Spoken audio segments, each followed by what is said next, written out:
سلام سلام نعمين تي في تخاتلتي كمي كانكم ازي كل جزي حاموس كاب ساعة حدا ساعة خلتا زقرب مدابيو زحلف السمون بزعبان يقويتانا مدحنان يسوس كريستوس بيزانت رئينا نيرنا يسوس كريستوس اب كند خندانا كم زموته اب كند خندانا واغا خمز خفله مصحف قدوس بزيد بتعمي بتلقت يزارب نحنا كم وان حسابي نارينا ምንም እንኳን ኃጢአተኛታት ክንስቀል ዝግባአና ከንመውት ዝግባአና ንሕና አንተኾና ከምቲ ዝሓለፈ ዝበልክዎ በርባን ወንጀለኛ በርባን ንሕና እኳ እንተኾና ግን ጎይታና መድኃኒናን ኢየሱስ ክርስቶስ እንከን ነውሪ ዘይተረኽቦ ፍጹም ዝኾነ ጎይታ ፍጹም ዝኾነ በባህሪው ፍጹም አምድሪ ክነብር ከሎ ከዓ በሰባት ተፈትሹ እንከን ዘይተረኽበሉ ንጹህን ቅዱስን ጎይታ ክንዲ ወንጀለኛታት ክንዲ ኃጢአተኛታት ክንዳይን ክንዳኹምን ክንድኹሌና ክንድ ሰብ ኩሉ ኢየሱስ ክርስቶስ ርእሱ አህሊፉ ሂቡ ናባና ከወረድ ዝግብኦ መቅጻዕቲ ኣብ ልዕሊ ጎይታና ዓሪፍ ንሱ ተቀጽዕልና ንሕና ከዓ በትናቱ መቅጻዕቲ በትናቱ መከራ በትናቱ ስቃይ በትናቱ መስቀል ምሕረትን ፈውስን ረኺብና ስለዚ ቤዛና ሓደ እዩ ኢልና ነርና ቤዛ ክኸውን ዝኽእል እቲ ክንዲ ወዲ ሰብ ዝሞተ ጥራይ ኣብ ብሉይ ኪዳን ንሰብ ዝብጀውዎ ዝስውኡ እንስሳት ነይሮም ኣብ ሓድሽ ኪዳን ግን ኣማናዊ በጊዕ እግዚአብሔር ጎይታናን መድኃናን ኢየሱስ ክርስቶስ ኣብ ክንዲ ክንዳና ተሰዊዩ ተበጂና ቤዛና ሓደ ጥራይ ዘይተሰወአ ኣብ ክንዲ ክንዳና ዘይሞተ ቤዛ ክኸውን ኣይኽእልን ነዚ እዩ መጽሐፍ ቅዱስ ቤዛና ክርስቶስ ጥራይ ከም ዝኾነ ዝነግረና ተወሳኺ ሓደ ክልተ ጥቕሲ ካብ ቅዱስ ቃሉ ከንብብ እሞ ናፍቲ ናይ ሎማዓንቲ መደብና ከኣትዌ ኣብ ቀዳማይ መልእክተ ጳውሎስ ናብ ጢሞቴዎስ መልእክተ ጳውሎስ ናብ ጢሞቴዎስ ወይ ከዓ ቀዳማይ ጢሞቴዎስ ምዕራፍ 2 ቁጽሪ 5 እግዚአብሔር ሓደ እዩ እቲ ኣብ መንጎ እግዚአብሔርን ሰብን ዘሎ መተዓረቕ ድማ ሓደ እዩ ንሱ ከዓ እቲ ሰብ ዝኾነ ኢየሱስ ክርስቶስ እዩ ንሱ ክንዲ ኩሉ ሰብ ቤዛ ገይሩ ንባዕሉ ኣሕሊፉ ሃበ ንሱ ክንዲ ኩሉ ሰብ ክንዲ ዝብል ቃል ክንዲ ማለት ክንዲ ኩሉ ሰብ ቤዛ ገይሩ ንባዕሉ ኣሕሊፉ ሃበ ይብለና እግዚአብሔር ይመስገን ልዕሊሉ እግዚአብሔር ሓደ እዩ ኣብ መንጎ ሰብን ኣብ መንጎ እግዚአብሔርን ዘሎ መተዓረቕ እውን ሓደ እዩ ኢሉና ሓደ ጥራይ እዩ ሰብን እግዚአብሔርን ዘቀራረበ ብመስቀሉ ሰብን እግዚአብሔርን ዘተዓረቐ ኣብ ገነት ኤደን ብሰንኪ ውድቀት ብሰንኪ ናይ ሰይጣን ምትላል ሰብን እግዚአብሔርን ተፈላልዮም ሰብ ካብ ገነት ወፂኡ ምፍልላይ ንብዙሕ ኣሽሓት ዓመታት ጸኒሑ እንደገና ሰብን እግዚአብሔርን ዘራኸበ ዘተዓረቐ ብሕታዊ መተዓረቒ ሓደ እዩ መጽሐፍ ቅዱስ መተዓረቒና ሓደ ከም ዝኾነ ይነግረና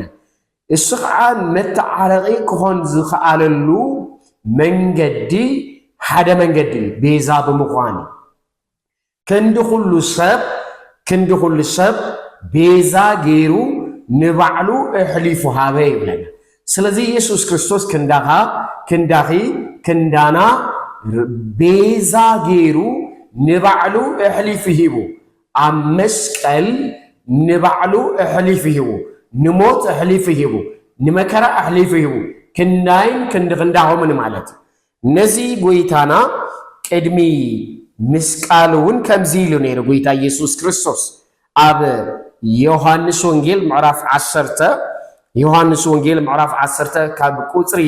14 ጀሚሩ ሕያዋይ ጓሳ ኣነየ ኣብ ንዓይ ከም ዝፈልጠኒ ፈልጦ ኣነ እውን ፈልጦ እየ ሕያዋይ ጓሳ ኣነየ ኣብ ንዓይ ከም ዝፈልጠኒ ኣነ እውን ንኣብ ከም ዝፈልጦ ነባጊዐይ ይፈልጠን እየ እተን ኣባጊዕ እውን ይፈልጣን እየን ንነፍሰይ ከዓ ቤዛ እተን ኣባጊዕ ኣሕልፋ ንነፍሰይ ከዓ ቤዛ እተን ኣባጊዕ ኣሕልፋ ጎይታና ኢየሱስ ክርስቶስ ቤዛ ኣባጊዑ ቤዛ ደቂ ሰባት ንነፍሱ ኣሕሊፍ ሂቡ ስሙ ንዘለዓለም ብሩኽ ይኹን። ስለዚ ቤዛ ኮይኑልና ይንብል ብፍቃዱ ርእሱ ሕሊፉ ስለ ዝሃበና እዩ። ቀፂሉ ከምዚ ይብለና ቤዛ ኣሕልፋ ምስ በለ ካብዚ መጓሰ እዚ ዘይኮና ካልኦት ኣባጊዕ ኣለዋኒ ንኣተን ድማ ከምፀአን እየ ቃለይ እውን ክሰምዓ እየን ሓደ መጓሰ ክኾና ሓደ መጓሰ ክኾና ከጓሴን እውን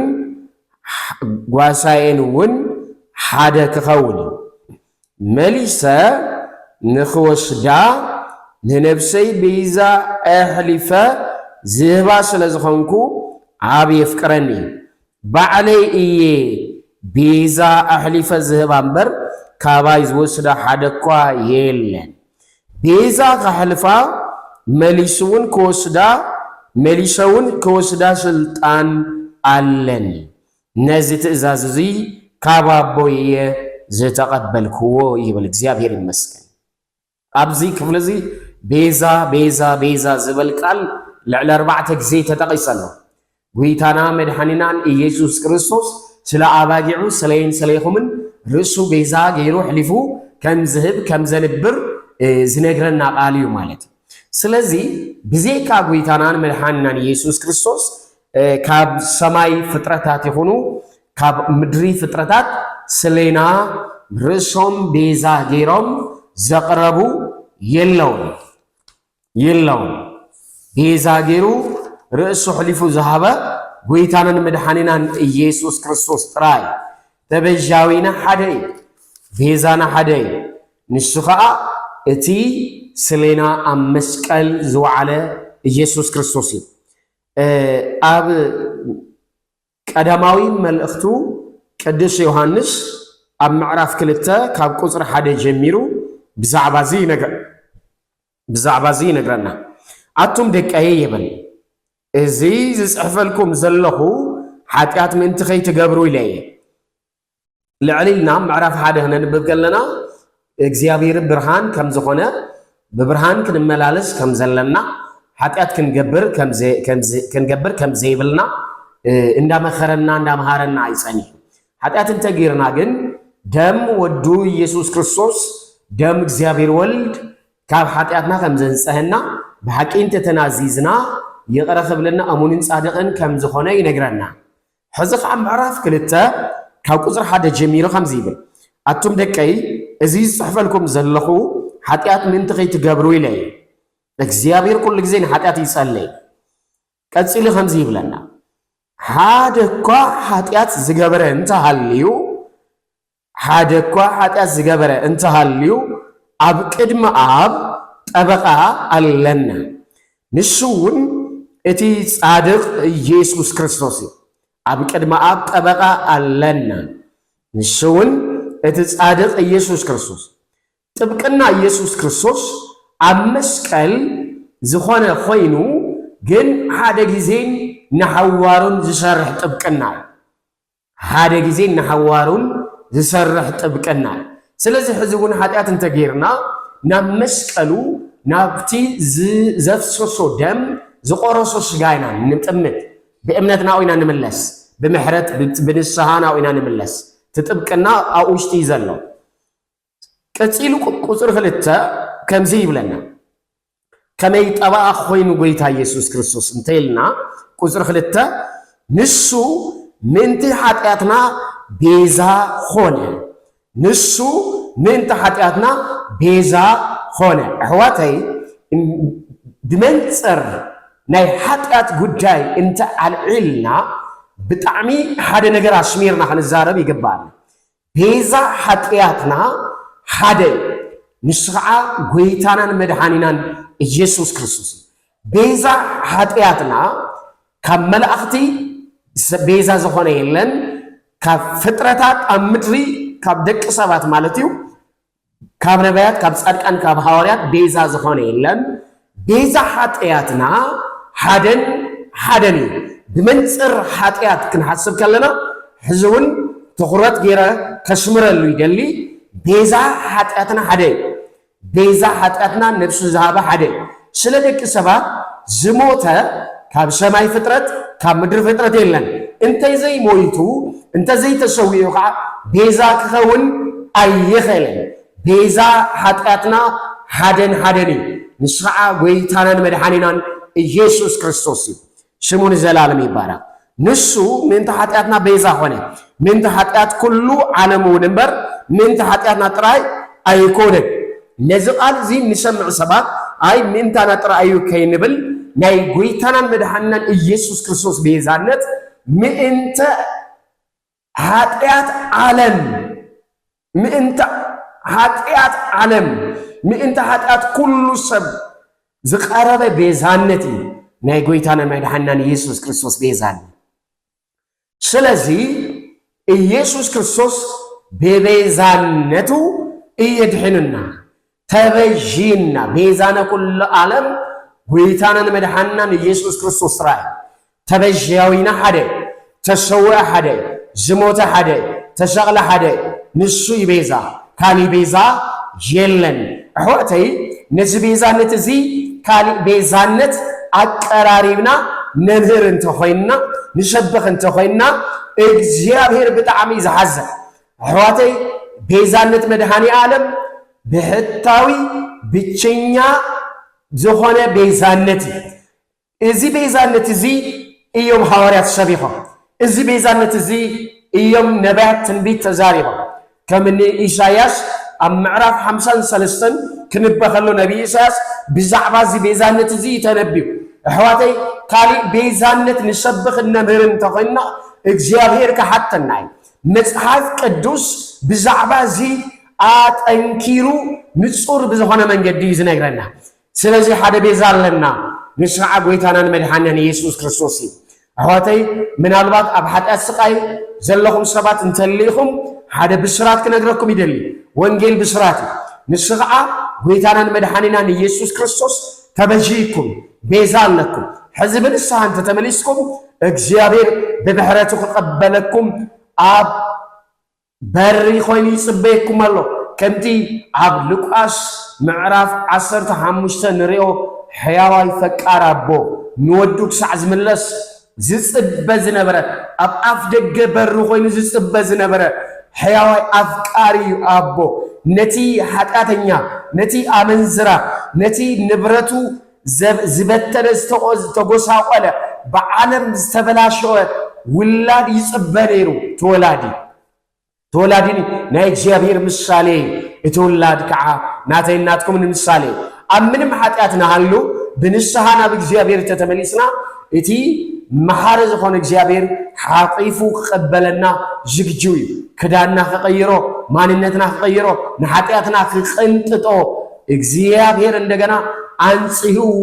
ውልድ ከገብረና ዝግጁ ይሆተ ኃጢአት ዘሳቀየኩም ሰባት አብሱስ አብስኻር አብዝሙት አብስተፈላለነ ኃጢአት ልምምድ ዘለኹም ምስ አጋንንቲ ቃል ኪዳን ዘለኩም አጋንንታው ምትስሳር ዘለኩም ሰባት ናብ እግዚአብሔር ተመለሱ ናብቲ ስለኹም አመስቀል ነፍሱ ዝሃበ ዝናፈቀኩምን ዝጽበየኩምን ዘሎ ብምሕረቱ ሃፍታም ዝኾነ እግዚአብሔር ተመለሱ ንሱ ብምሕረቱ ከሓፈኩም እንደገና በኺዳን ደቅኹ ገብረኩም እንደገና ሰላም ከብዝሐልኩም እንደገና ነፍስኩም በጽድቅ ከመላይ ናብ እግዚአብሔር ተመለሱ ቤዛና ሓደ ናኡ ንመለስ ንሱ ንህይወትና እንደገና ከሐድሳይ ጽድቅን ቅድስና ናብ ህይወትና ከዘሪ እታቦ ጽድቅን ቅድስናን ዝኾነ ጎይታ ሽሙ ዘላለም ይባረክ እዚ ሕዚ ዘዕለልክዎ ሕዚ ዝተዛረብክዎ ቃል ናይቲ ዝሓለፈ ሰሙን ቀጻሊ ትምህርትና ሎማዓንቲ ቃቀጽልና ንሪኦ ብዛዕባ ትርጉም መስቀል ጎይታና ኢየሱስ ክርስቶስ ብዛዕባ ትርጉም ደም ኣብ መስቀል ዝፈሰሰ ደም ጎይታና ኢየሱስ ክርስቶስ ብዛዕባ ትርጉም ትንሳኤ ኢየሱስ ክርስቶስ ንዓና ዘለዎ ረብሓ እንታይ ንዓና ዘለዎ ትርጉም መንፈሳዊ ፋይዳ እንታይ መስቀል እንታይ ዘፍሰሶ ደሙ እንታይ ስለና ክብል ተንሶ ትንሳኤ ዓባና ዘለዎ መንፈሳዊ ረብሓ እንታይ ንሱ ክሬና እግዚአብሔር ይመስገን ዝተወሰነ ጥቅስታት ካብ ምንባብ ክጅምር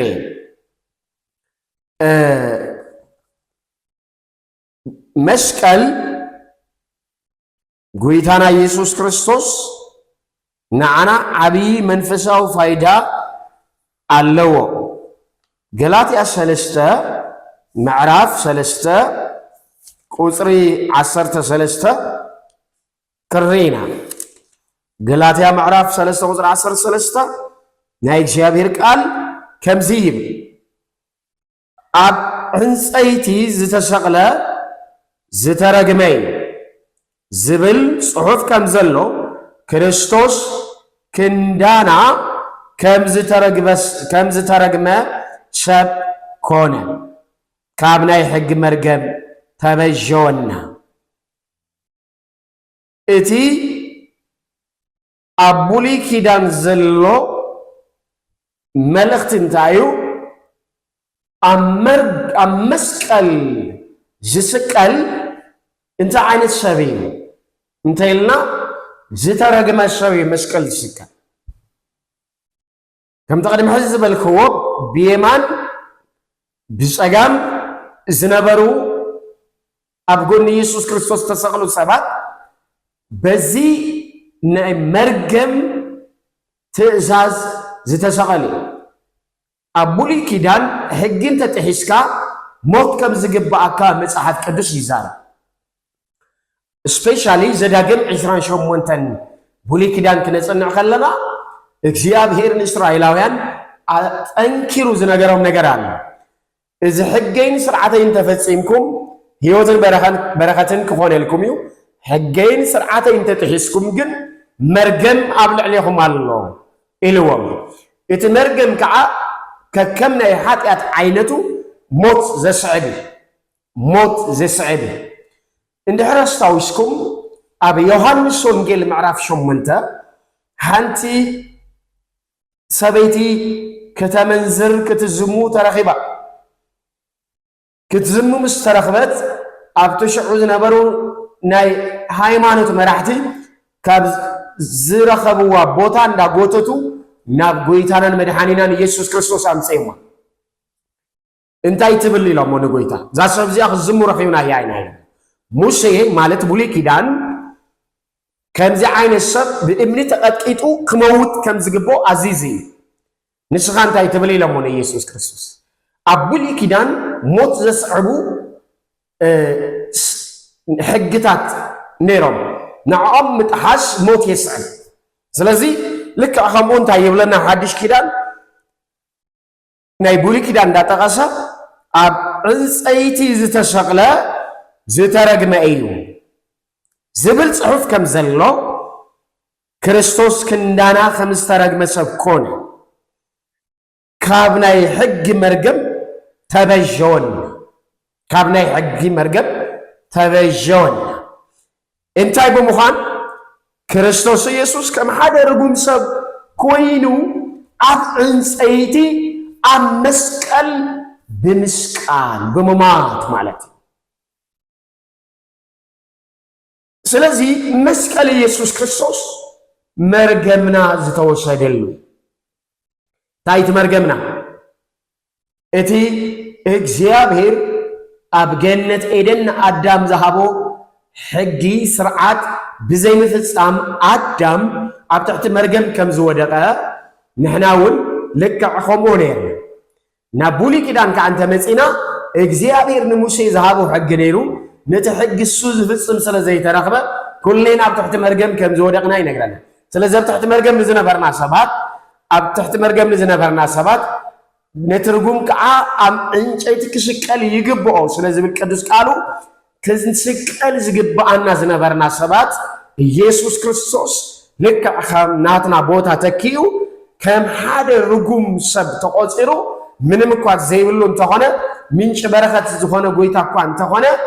ግን ናህና መርገም ወሲድ ልክዕ ክንዳና ከም ሓደ ርጉም ሰብ ኮይኑ ኢየሱስ ክርስቶስ ኣብ መስቀል ተሰቂሉ ስለዚ መስቀሉ መርገምና ዝተላዕለሉ መስቀሉ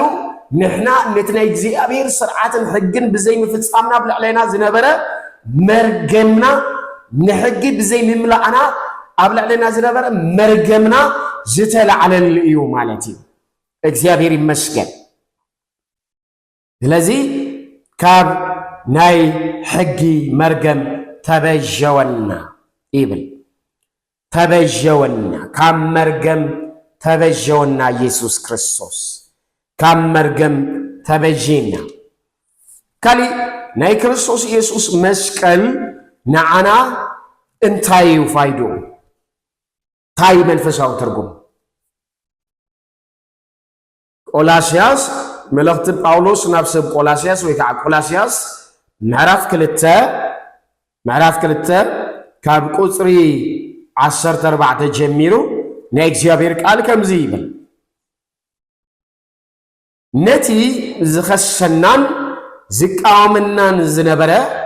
ኣብ ሕጊ ዘሎ ናይ ዕዳ ጽሑፍ ደምሰሰልና ነቲ ዝኸሰናን ዝቃወመናን ዝነበረ ኣብ ሕጊ ዘሎ ናይ ዕዳ ጽሑፍ ደምሰሰልና ኣብ መስቀል ሸንኪሩውን ኣወገዶ ነቶም ኣሕልቁን ስልጣናትን ኣጽዋሮም ገፊፉ ምስዓሮም ኣብ ቅድሚ ኩሉ ብግልፂ ብእኡ ኣሕፈሮም ይብል እግዚአብሔር ይመስገን እንዲያውም ቀጽሉ ስለዚ ብብልዕን መስተን ብምብዓል በዓላትን ባህትን ሰናብትን ዝመፀ ሓደ እኳ ኣይፍረድኩም ይብል እዚ ናይ ብሉይ ኪዳን ግዴታታት ስለ ዝነበረ ማለት እዩ እዚ ሁሉ ናይ ትኽመጽእ ዘለዎ ጽላሎት እዩሞ ይብለና እዚ ሁሉ ብልዕን መስተን ዝምልከት ብብልዕን መስተን ምብዓል በዓላት ባህትን ሰናብትን እዚ ናይ ትኽመጽእ ዘሎ ናይ ሓድሽ ኪዳን ጽላሎት እዩሞ እቲ ናይ ብሓቂ ህላዌ ዘለዎ ግና ክርስቶስ እዩ እንዳበለ ይቕጽል እዚ ካሊእ ግዜ ክረአየና ኣብዚ ቁጥሪ 14 ነቲ ዝኸሰናን ዝቃወመናን ዝነበረ ኣብ ሕጊ ዘሎ ናይ ዕዳ ጽሑፍ ደምሰሰልና ኣሕልቁን ስልጣናትን ደምሰሰልና ምስ በለ ኣብ መስቀል ሸንኪሩውን ኣወገዶ ይብል እሞ ነቶም ኣሕልቁን ስልጣናትን ኣጽዋሮም ገፊፉ ምስዓሮም ኣብ ቅድሚ ኩሉ ብግልፂ ብእኡ ኣሕፈሮም ይብል ስለዚ ዕዳ ነይሩና ማለት እዩ ዕዳ ነይሩና ዕዳ ከም ዝነበረና እዩ ዝነግረና ዘሎ ቅዱስ ጳውሎስ እንታይ እቲ ዕዳ ናይ ዕዳ ጽሑፍ እንታይ እቲ ናይ ዕዳ ጽሑፍ ኣብ ብሉይ ኪዳን ንሓደ ሰብ ናይ እግዚአብሔር ቃል ናይ እግዚአብሔር ሕጊ ናይ እግዚአብሔር ትእዛዝ ተዋሂብዎ ከም ተቀደም ዝበልኮ እንድሕር ዳኣ ዘይፈጺሙ ከም ሓደ ወንጀለኛ ንሞት ተዘጋጀወ ሰብ ማለት ናይ ወንጀለኝነት ፋይል ኣለዎ ማለት እዩ ሕጊ ዝጠሓሰ ሰብ ተጠርጣሪ ተባሂሉ ይተሓዝ እሞ ዓቃቢ ሕጊ ፋይል የዳሉ ወንጀሉ ዝምልከት ኩሉ ዝርዝር ዝሓዘ ፋይል ማለት እዩ ኣብ ብሉይ ኪዳን እግዚአብሔር ንእስራኤላውያን ዝሃቦም ሕጊ ብምልኡ ማንም ሰብ ክፍጽሞ ከም ዘይከኣለ መጽሐፍ ቅዱስ ይነግረናል። ስለዚህ ኩሌና ነተሕግሱ ብምጥሓስ ከም ወንጀለኛታት ስለና ዝተቐመጠ ፋይል ነይሩና ማለት እዩ። ወይ ድማ ንድሕሪት እንድሕርዳ ወሲደኩም ናብ ጅማሬ እንተወሲደኩም ናብ ዘፍጥረት አዳም ዝተዋህቦ ገነት ኤደን ዝተዋህቦ ሕጊ ብዘይ ምፍጻሙ አዳም ወንጀለኛ ኮይኑ ኃጢአተኛ ኮይኑ ኩሌና ከዓ በአዳም ወንጀለኛታት ኮይና ስለዚህ ፋይል ነይሩና ጽሑፍ ነይሩ ስለና ሞት ከም ዝግባአና ኃጢአተኛታት ከም ዝኾንና ዝዛረብ ፋይል ማለት እዩ። ዕዳ ሞት ዘኽፍል ዕዳ ነይሩና ነዚ ኢየሱስ ክርስቶስ ኣብ መስቀል ቸንኪሩ አወገደው ይብለና። ከመይ የወጊድዎ ኣብ መስቀል እንታይ ኢልና ሕጊ ዝሓቶ ማንኛውም ነገር ኢየሱስ ክርስቶስ ፈጺሙ ሕጊ ዝሓቶ ሁሉ ፈጺሙ ሮሜ 8 ቁጥር 4 ከመይ ዝብለና ሕጊ ሁሉ ፈጺሙ ኢየሱስ ክርስቶስ ሕጊ ምፍጻሙ ጥራይ አይኮነን ዘገርም ኢየሱስ ክርስቶስ ነቶም ሕጊ ዘይፈጸሙ ተዘጋጅው ዝነበረ ናይ ሞት ፋይል ንሱ ወሲዱ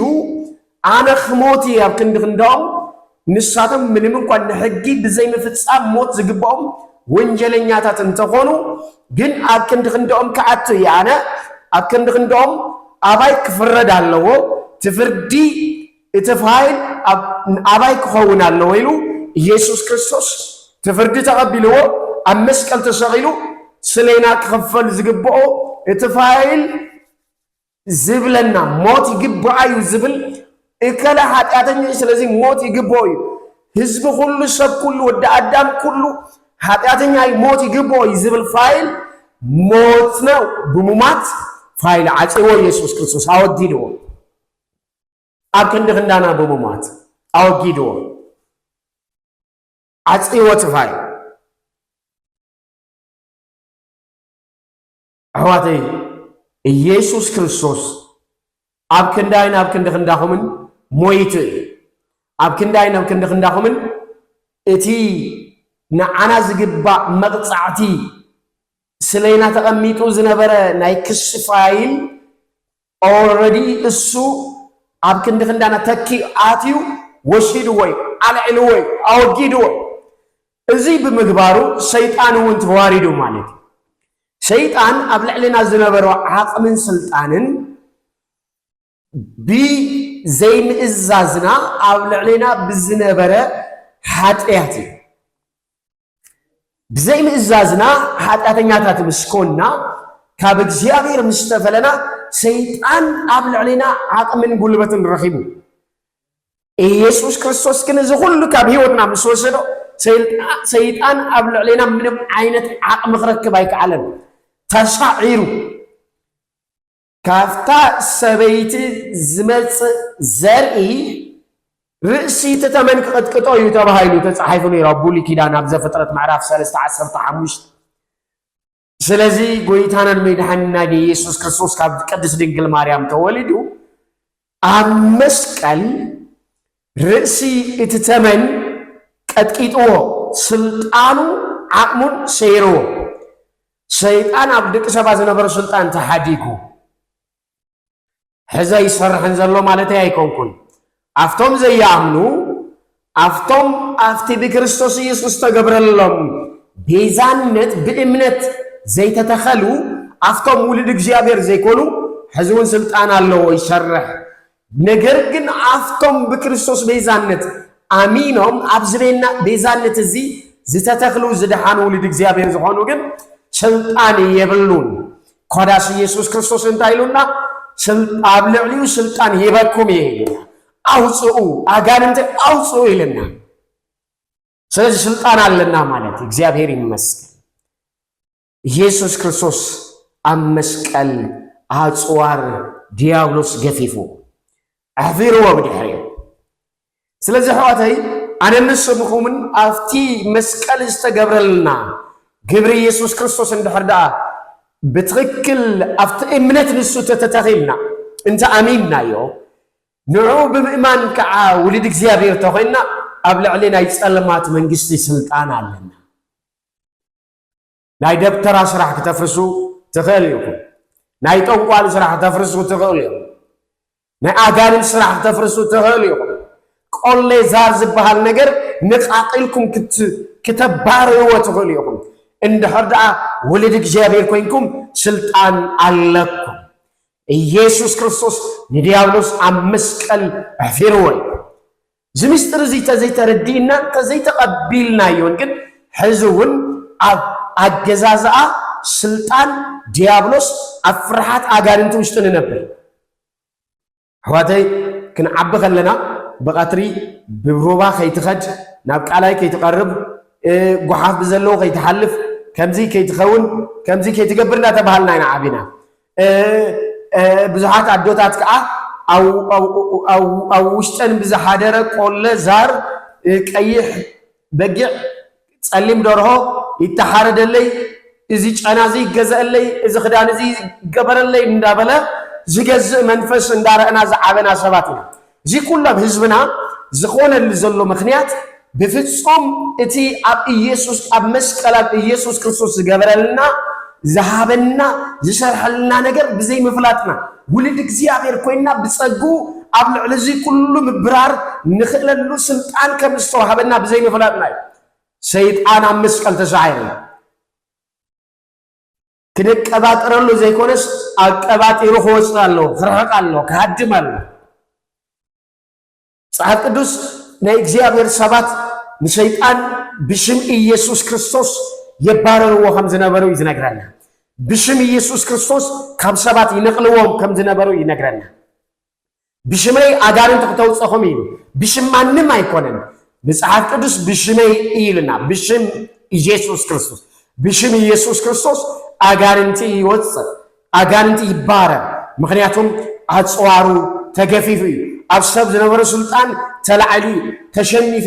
አመስቀል ኢየሱስ ክርስቶስ ርስት ተመን ቀጥቂጥዎ ስዑሪው ሰይጣን ስለዚህ መስቀል ኢየሱስ ክርስቶስ ታዩ እንተይልና መርገምና ዝተላዕለሉ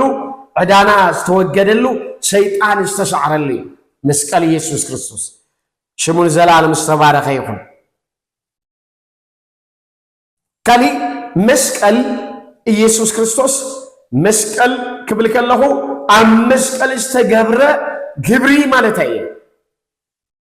ኣብ መስቀል ኢየሱስ ክርስቶስ ዘከናወኖ ክንውን ይዝብል ዘለኹ እቲ ክንውን ንሱ ኣብ መስቀል ኢየሱስ ክርስቶስ ዝገበረው ግብሪ እንታይ እዩ መስዋዕት ኮይኑ ኢየሱስ ክርስቶስ መስቀል ክንብል ከለና ኣብ መስቀል ዝቀረበ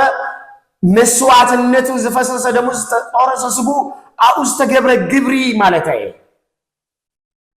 ስለዚህ መስቀል ኢየሱስ ክርስቶስ መርገምና ዝተወሰደሉ ዕዳና ዝተሰረዘሉ ዲያብሎስ ዝተሰዓረሉ ሽሙን ዘላለም ይባረክ መስቀል ንዓና ትርጉም አለው እቲ ሳልሳይን መሰረታውን ትርጉም መስቀል ኢየሱስ ክርስቶስ ስለና ሞት ክርስቶስ ዝሞተሉ ሞትና ከዓ ዝተሰዓረሉ መስቀል ኢየሱስ ክርስቶስ ንአዳም እግዚአብሔር ከምዚ ኢልዎ ነይሩ ኣብ ዘፍጥረት 2:15 ካብዚ ተበልዕኻ ሞት ክትሞት ኢኻ ኢልዎ ነይሩ ስለዚህ አዳም ሞይቱ በሊዑ ሞይቱ ነዚ ቅዱስ ጳውሎስ አይሉና ዓስቢ ኃጢአት ወይ ከዓዳሞዝ ኃጢአት ሞት ይልን ኤፌሶን 2 ቅድም ሕዚ ዘንበብና ይቁጥር 1 በበደልኩምን በኃጢአትኩምን ሞታን ነበርኩም ይብለና ሮሜ 5:12 ቅድም ሕዚ ዘንበብናዮ በምኽንያት ሓደ ሰብ ኃጢአት ናብ ዓለም ኣተወ ኩሎም ስለዝበደሉ ከዓ ሞት ናብ ኩሉ ተመሓላለፈ ይብለና ሞት በአዳም ሕይወት በክርስቶስ ሞት ኣብ ቀዳማይ ቆሮንቶስ ምዕራፍ 15 ቁጥር 21 ሞት በአዳም ሕይወት በክርስቶስ ይብለና ስለዚህ ሞት በሃል ነገር ኣብ ልዕሌና ነይሩ ሙታን ነርና ማለት ነገር ግን እዚ ሞት እዚ ኣብ ልዕሌና ዝነበረ መንፈሳዊ ሞት እዚ ሞት እዚ ኣብ መስቀል ጎይታናን መድኃኒናን ኢየሱስ ክርስቶስ ብምሙማት بموتو كابل علينا تلعين نزيو موت موجيها أبيلو حيلها أبيلو زبل صحف مسحف نركب ኢየሱስ ክርስቶስ አመስቀል ምስሞተ መንፈሳዊ ሞት አብለዕለና ዝነበረ መንፈሳዊ ሞት ተላዓይ ኢቭን ኣብ ቀጻሊ ኣብ ቅድሚና ብዝህሉ ዘመናት ኢየሱስ ክርስቶስ ካልኣይ ምስ መጸ ብስጋ ዝሞትና የሞት እንኳን ከም ዝሰዓር ካፍቲ መስቀል ክርስቶስ ቅድሚ 2017 ዓመታት ዝተገብረ ናይ መስቀል ክርስቶስ ሞት ዝተላዕለ ኣብ ቅድሚት ኣብ ዘሎ ዘመናት ስጋው ሞቱ ከሃይቀረይ ክሰዓር ክንትንስኢና ናይ ሙታን ትንሳኤ ዝበሃል ኣሎ ክንትንስኢና ንዘለዓለም ዘይመውት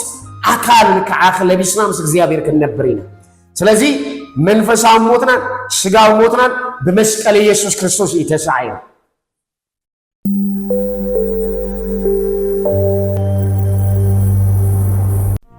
بهوت كسع زلخو كبارخك بسمكا نقداوي كالعلمي مزمور داويت معرف سوسان سلستن فقدي 4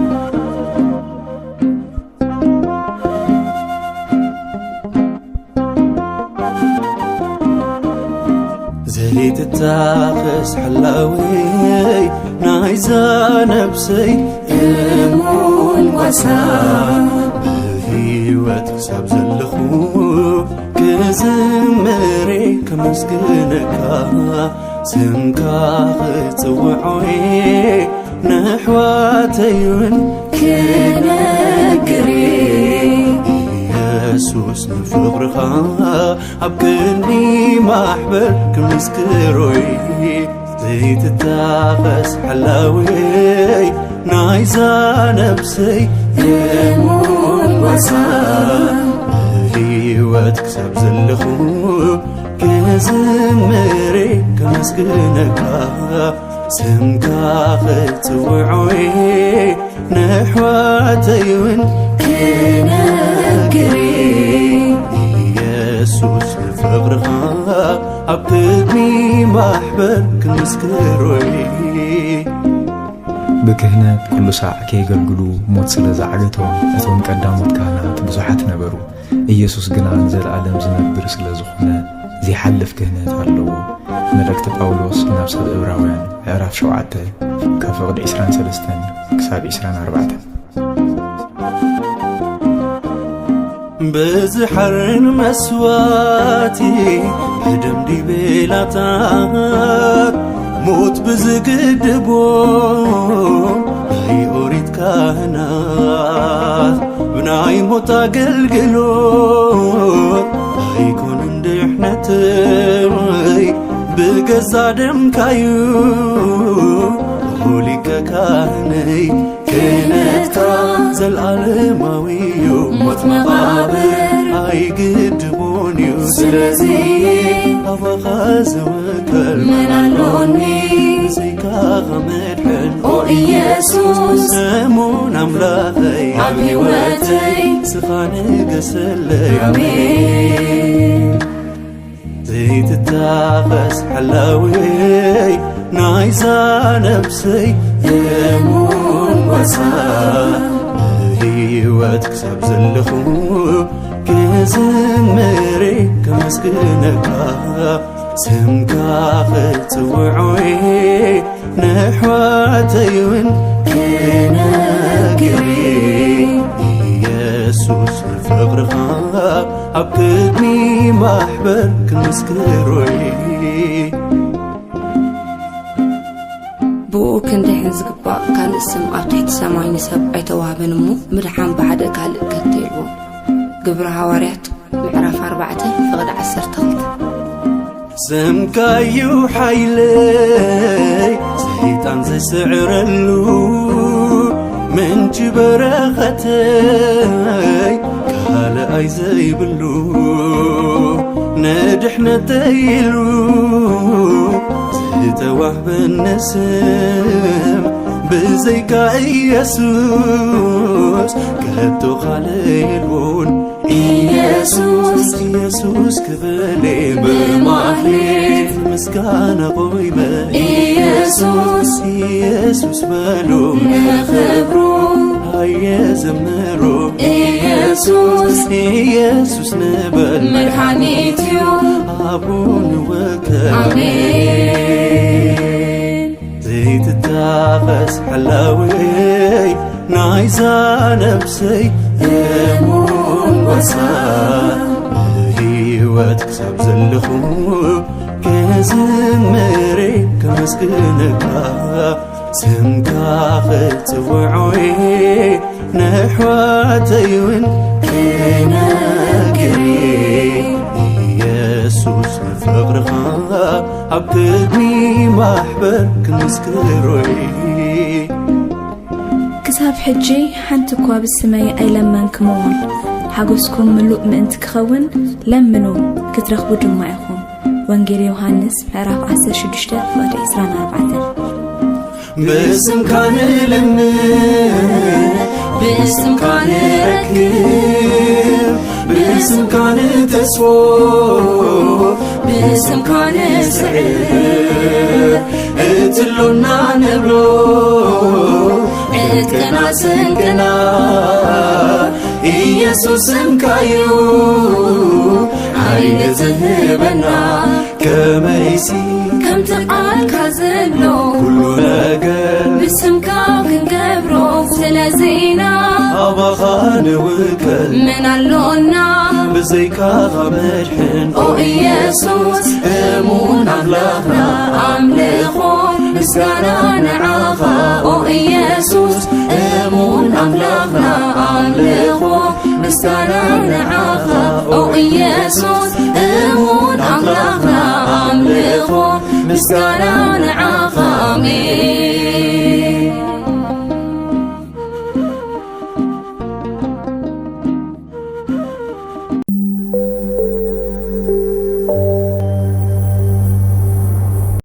ራእይ ዮሐንስ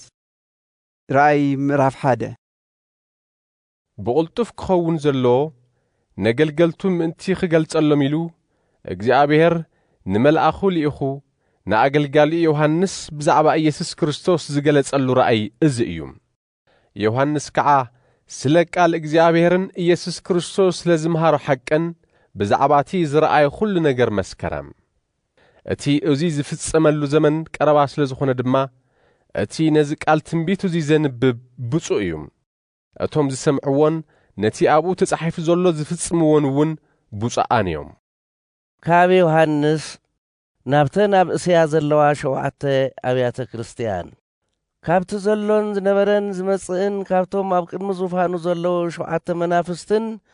ካብቲ ካብ ሞት ብምትሳእ በኽሪ ዝኾነን እሙን ምስክርን ኢየሱስ ክርስቶስ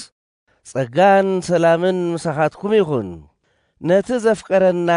ካብ ኃጢአትና እውን ብደሙ ሓራ ዘውፅአና ንእግዚአብሔር ኣቦኡ ክነገልግል ድማ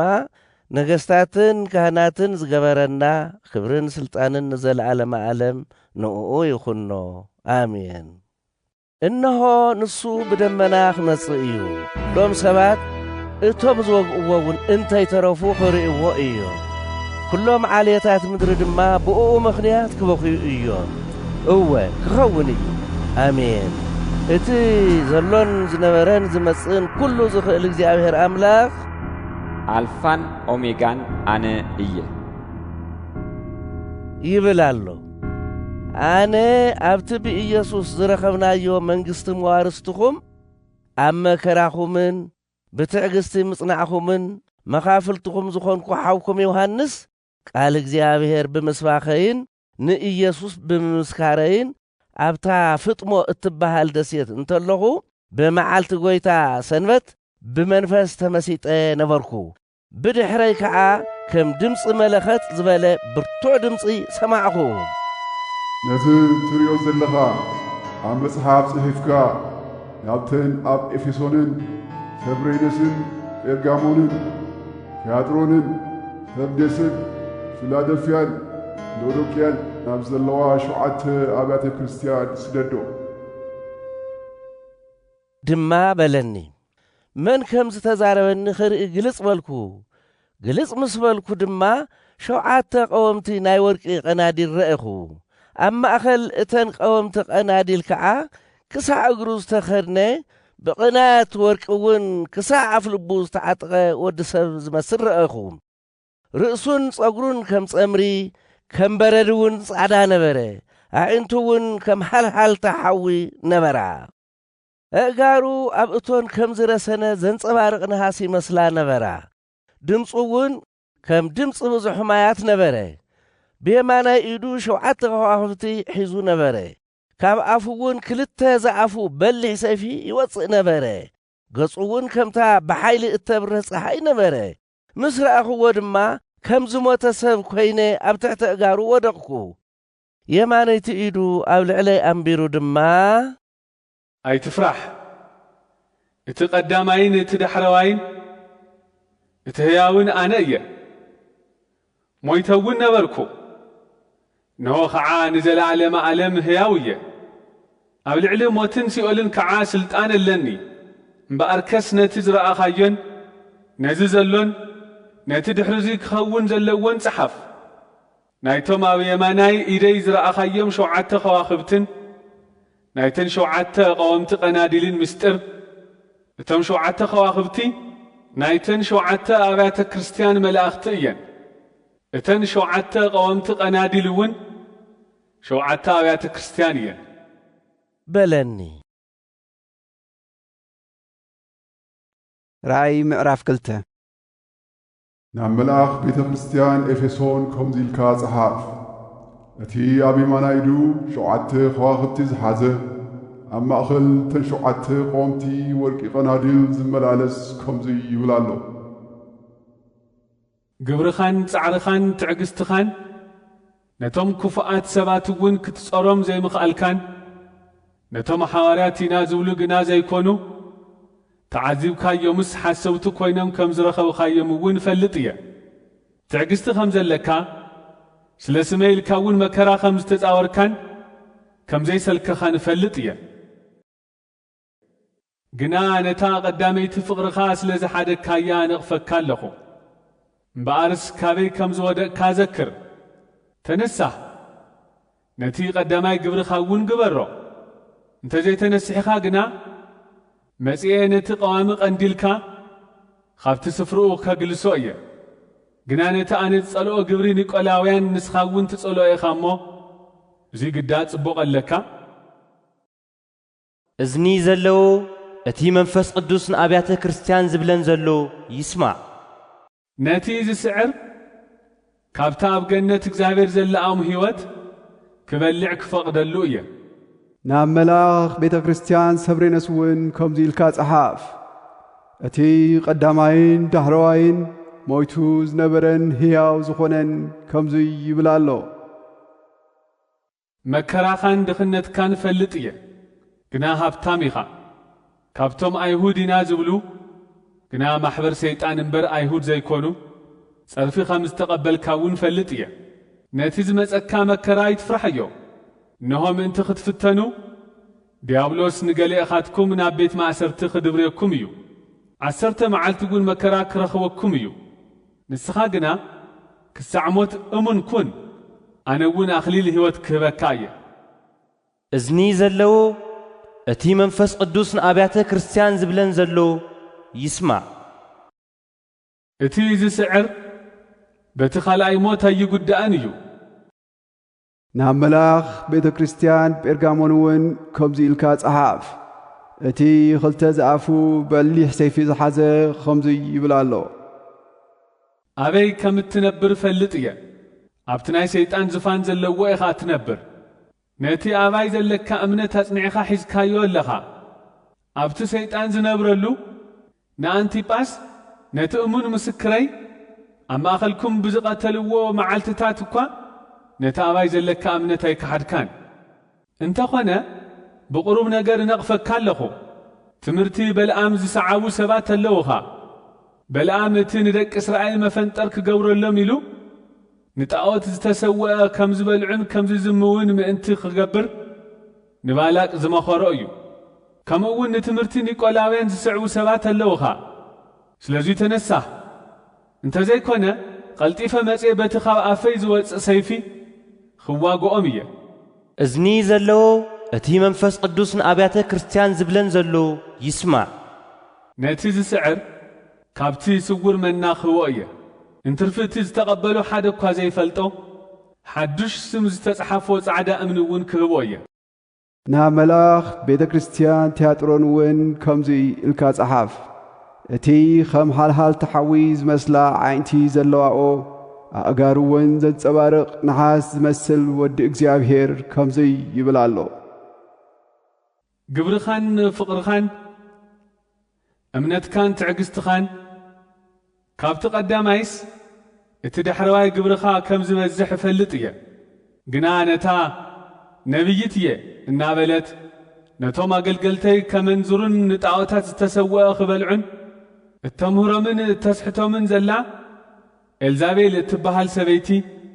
ስቕ ኢልካ ብምርኣይካ ነቕፈካ ኣለኹ ምእንቲ ክትንሳህ ኢለ ጊዜ ሂበያ ነይረ ንሳ ግና ካብቲ ምንዝርናኣ ክትንሳህ ኣይደለየትን ስለዚ ኣነ ኣብ ዓራት መከራ ክድርብያ እየ ነቶም ምስኣ ዝዘመዉ ኸዓ ካብቲ ተግባራቶም እንተዘይተነሲሆም ናብ ብርቱዕ መከራ ኸእትዎም እየ ንደቃ እውን ክቐዝፎም እየ ኩለን ኣብያተ ክርስቲያን ከዓ ኣነ ናይ ሰብ ሓሳብን ትምኒትን ዝምርምር ምዃነይ ክፈልጣ እየ ንነፍስ ወከፍኩም እውን ከከም ግብርኹም ክፈድየኩም እየ ንዓኻትኩም ኣቱም ኣብ ቲያጥሮን ዘለኹም ካልኦት ግና ኩለኻትኩም ነዚ ትምህርቲ እዙይ ዘይትኽተሉ ነቲ ንሳቶም ዓሚቕ ምስጢር ሰይጣን ዝብልዎ ዘይተምሃርኩም ኻሊእ ጾር ኣይኽብደልኩምን እየ የብለኩም ኣለኹ ግዳ ክሳዕ ዝመጽእ ነቲ ዘለኩም ኣጽኒዕኹም ሓዝዎ ነቲ ዝስዕርን ነቲ ክሳዕ መወዳእታ ትእዛዘይ ዝሕሉን ከምቲ ኣነ ካብ ኣቦይ ዝተቐበልክዎ ኣብ ልዕሊ እቶም ኣሕዛብ ስልጣን ክህቦ እየ ንሱ ብበትሪ ሓጺን ክገዝኦም እዩ ከም ኣቕሓ መሬት ከዓ ክሰባብሮም እዩ ኾኸው ጽባሕ እውን ክህቦ እየ እዝኒ ዘለዎ ነቲ መንፈስ ቅዱስ ንኣብያተ ክርስቲያን ዝብለን ዘሎ ይስማዕ ራእይ ምዕራፍ 3 ናብ መልኣኽ ቤተ ክርስቲያን ሰርዴስ እውን ከምዚ ኢልካ ጸሓፍ እቲ 7 መናፍስቲ ኣምላኽን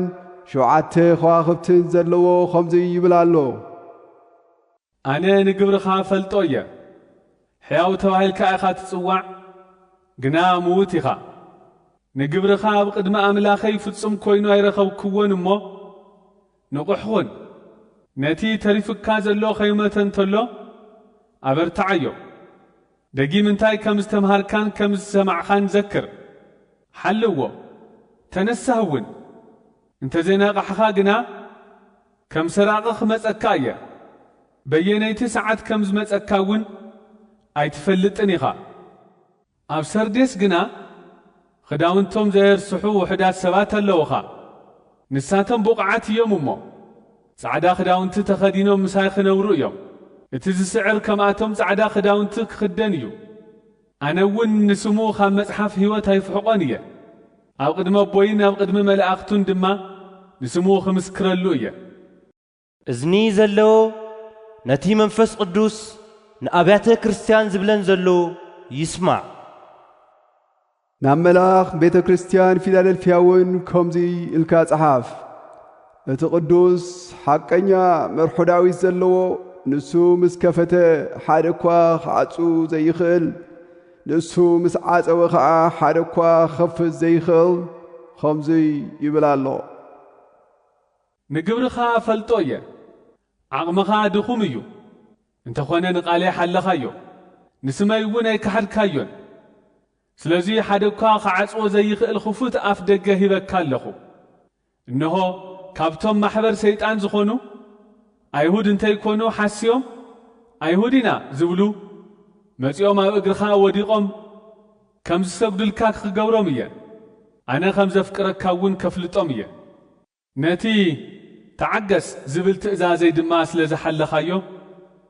ካብታ ነቶም ኣብ ምድሪ ዝነብሩ ክትፍትኖም ናብ ኩሉ ዓለም እትመጽእ ግዜ ፈተና ክሕልወካ እየ ቀልጢፈ መጽእ ኣለኹ ሓደ እኳ ኣክሊልካ ከይወስደልካ ነቲ ዘለካ ኣጽኒዕኻ ሓዞ ነቲ ዝስዕር ኣብታ መቕደስ ኣምላኸይ ዓምዲ ክገብሮ እየ ካብኣ ኸቶ ኣይወፅን እዩ ስም ኣምላኸይን ስምታ ኸተማ ኣምላኸይን ኣብ ልዕሊኡ ክጽሕፍ እየ እዛ ኸተማ እዚኣ እታ ካብ ኣምላኸይ ካብ ሰማይ እትወርድ ሓዳስ ኢየሩሳሌም እያ ነቲ ሓዱሽ ስመይ እውን ኣብ ልዕሊኡ ክጽሕፎ እየ እዝኒ ዘለዎ ነቲ መንፈስ ቅዱስ ንኣብያተ ክርስቲያን ዝብለን ዘሎ